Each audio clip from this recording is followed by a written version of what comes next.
एक सुंदर और जादुई जंगल में, जहां सुनहरी धूप पेड़ों की पत्तियों के बीच नाचती थी और रंग बिरंगे फूल छोटे छोटे सितारों की तरह चमकते थे, वहां एक नन्हा खरगोश रहता था जिसका नाम था मिलो। मिलो बहुत ही मुलायम और सफेद था। उसकी बड़ी बड़ी जिज्ञासु आंखें थीं और एक छोटी सी गुलाबी नाक जो हर नई चीज को देखकर फड़कने लगती थी। उसे रोमांच बहुत पसंद था। हर सुबह मिलो अपने छोटे से आरामदायक बिल से बाहर निकलता और जंगल में घूमने निकल जाता। वह तितलियों के पीछे दौड़ता, गिरते पत्तों के साथ खेलता और चिड़ियों के मधुर गीतों को सुनता।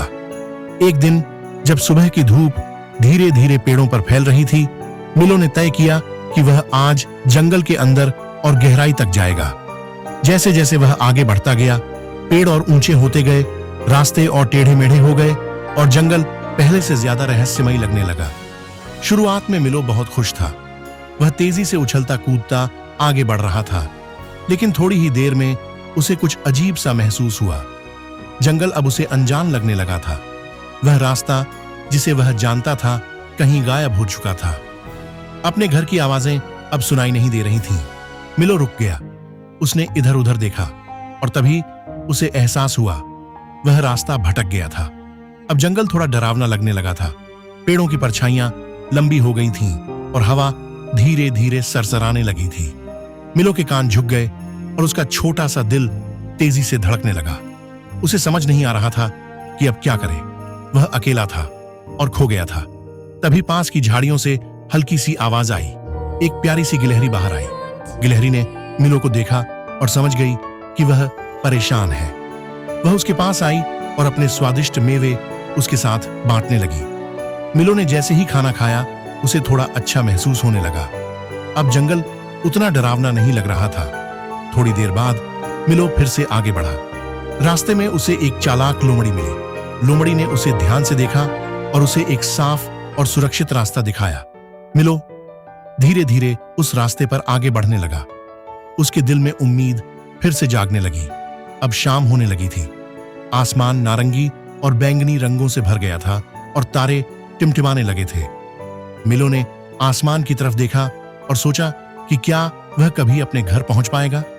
तभी एक ऊंचे पेड़ की डाल पर बैठा एक बुद्धिमान उल्लू उसे देख रहा था। उल्लू इस जंगल के हर रास्ते को अच्छी तरह जानता था। उसने शांत और समझदारी से मिलो को सही दिशा दिखाई। मिलो ने हिम्मत जुटाई और उस रास्ते पर आगे बढ़ता गया और फिर दूर कहीं उसे एक जानी पहचानी रोशनी दिखाई दी। उसका घर। मिलो खुशी से उछल पड़ा। वह तेजी से दौड़ता हुआ अपने घर की तरफ गया। पेड़ों के बीच से, घास के ऊपर से सीधा अपने छोटे से बिल तक वह वापस आ गया था, सुरक्षित और खुश। उस रात जब मिलो आराम से सो रहा था, उसने अपने पूरे दिन के सफर के बारे में सोचा। उसे गिलहरी की दयालुता, लोमड़ी की मदद और उल्लू की समझदारी याद आई और उसने एक बहुत जरूरी बात सीखी। मुश्किल समय में दूसरों की मदद और दयालुता ही हमें सही रास्ता दिखाती है। उस दिन के बाद मिलो ने कभी भी किसी की मदद करने से पीछे नहीं हटना सीखा, क्योंकि उस जादुई जंगल में दयालुता ही सबसे बड़ी ताकत थी और उसके साथ कोई भी कभी सच में खोया हुआ नहीं होता। अगर आपको यह कहानी पसंद आई हो तो वीडियो को लाइक करें और कमेंट में जरूर बताएं कि आपको सबसे अच्छा हिस्सा कौन सा लगा। आपकी राय हमारे लिए बहुत खास है, इसलिए अपने विचार जरूर शेयर करें। ऐसी ही मजेदार और सीख देने वाली कहानियां देखने के लिए हमारे चैनल को सब्सक्राइब करें और नए वीडियो की नोटिफिकेशन पाने के लिए बेल आइकन को जरूर दबाएं। जल्दी मिलते हैं एक और प्यारी सी कहानी के साथ। धन्यवाद। Don't want my pixels in a cloud or some cheap clone to say it loud. Yeah, please don't let